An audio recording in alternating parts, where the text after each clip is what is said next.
বুজাত ভুল কৰিছে খচৰা মানে কি খচৰা মানে প্ৰস্তাৱ তেওঁলোকে তেওঁলোকৰ মতামতখিনি দিলেই হ'ল এইটো কৰিব লাগে এইটো কৰিব নালাগে যেনেকৈ ধৰি লওক আমি এতিয়া অসম চুক্তিৰ 6 নং দফা কাৰ্যকৰী কৰাৰ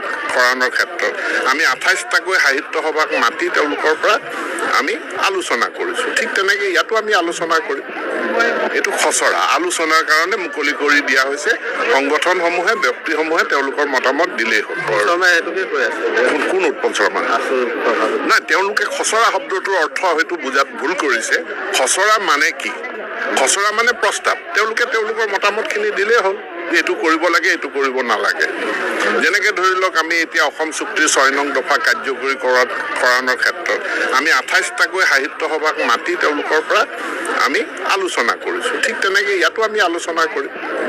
এইটো খচৰা আলোচনাৰ কাৰণে মুকলি কৰি দিয়া হৈছে সংগঠনসমূহে ব্যক্তিসমূহে তেওঁলোকৰ মতামত দিলেই হ'ল কোন উৎপল শৰ্মা নাই তেওঁলোকে খচৰা শব্দটোৰ অৰ্থ হয়তো বুজাত ভুল কৰিছে খচৰা মানে কি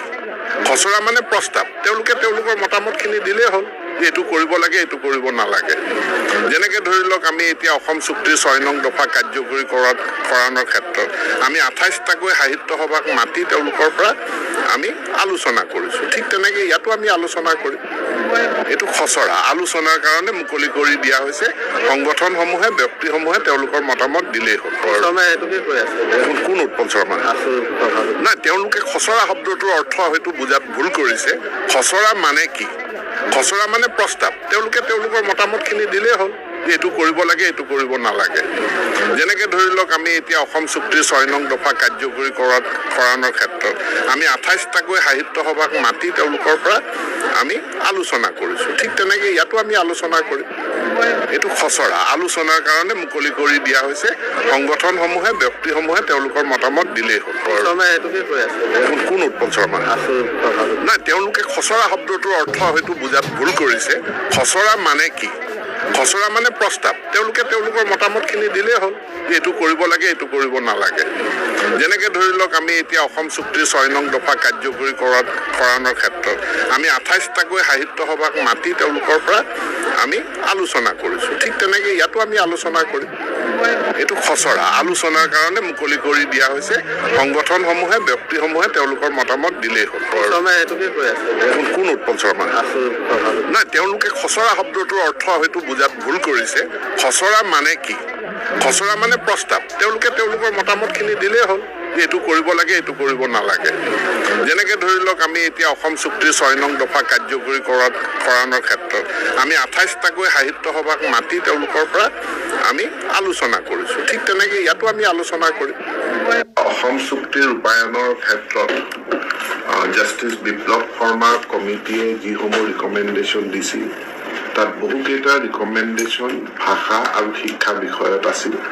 আৰু ভাষা আৰু শিক্ষা বিষয়ত যিকেইটা ৰিকমেণ্ডেশ্যন বা অনুমোদন আছিল সেইকেইটাৰ ওপৰত যোৱাকালি আমি অসমৰ 28টাকৈ বিভিন্ন জনগোষ্ঠীয় সাহিত্য সভা ইয়াত অসম সাহিত্য সভা বড়ো সাহিত্য সভাকে সামৰি নেপালী সাহিত্য পৰিষদলৈকে বংগভাষী সাহিত্য পৰিষদলৈকে আমি 28টা বিভিন্ন ভাষিক সাহিত্য সভাৰ লগত আমি আলোচনা কৰোঁ আৰু তেওঁলোকৰ মতামত গ্ৰহণ কৰোঁ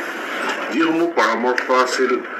তাত এটা আছিল যে অসমত এটা সাহিত্য একাডেমীৰ চেপ্টাৰ প্ৰতিষ্ঠা কৰিব লাগে এইটো আমি ভাৰত চৰকাৰৰ লগত আমি টেক আপ কৰিম Anandaram Baruah Institute of Art Language and Culture যিটো আমাৰ আছে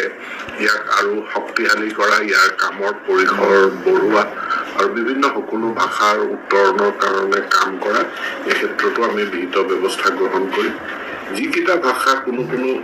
বিশ্ববিদ্যালয়ে ইতিমধ্যে পাঠ্যক্ৰমত অন্তৰ্ভুক্ত কৰিছে সেই ভাষা পাঠ্যক্ৰমসমূহ যাতে মহাবিদ্যালয়ত উপলব্ধ কৰাব পৰা যায় তাৰ কাৰণেও আমি ব্যৱস্থা গ্ৰহণ কৰিম লগতে আমি যিসমূহ জনগোষ্ঠীয় ভাষা শিক্ষাৰ মাধ্যম হৈ আছে আৰু নতুনকৈ আমি প্ৰায়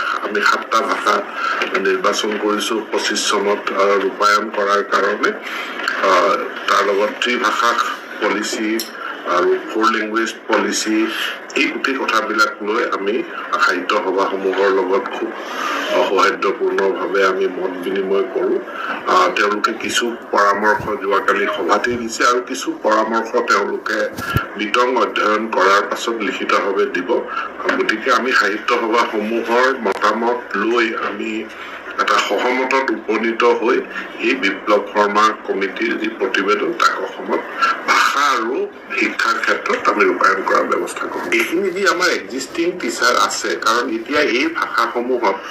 L1 হিচাপে লৈ পেলাই পাছ কৰা টেট পাছ কৰা কেণ্ডিডেট নাই। গতিকে এতিয়া এক্সিষ্টিং যিসকল টিচাৰ আছে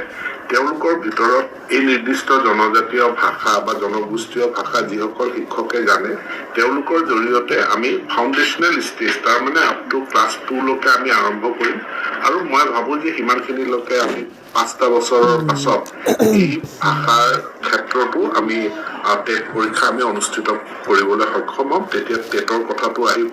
DLED পূৰ্বৰ দৰে প্ৰযোজ্য হৈয়ে থাকিব শিক্ষক নিযুক্তিৰ ক্ষেত্ৰত। আৰু বিপ্লৱ শৰ্মা কমিটি এই কথাটো কৈছে যে এই ক্ষেত্ৰত শিক্ষকৰ যি প্ৰয়োজন হ'ব, আনকি মহাবিদ্যালয়তো জনগোষ্ঠীয় ভাষাৰ শিক্ষাদান কৰাৰ কাৰণে যি পুঁজিৰ প্ৰয়োজন হ'ব কেন্দ্ৰীয় চৰকাৰে সেইটো বহন কৰিব লাগে। এতেকে আমি কেন্দ্ৰীয় চৰকাৰলৈ অধিক পুঁজি এই বিশেষভাৱে জনগোষ্ঠীয় ভাষাৰ ক্ষেত্ৰত আমি আবণ্টন বিচাৰিম। একাডেমিক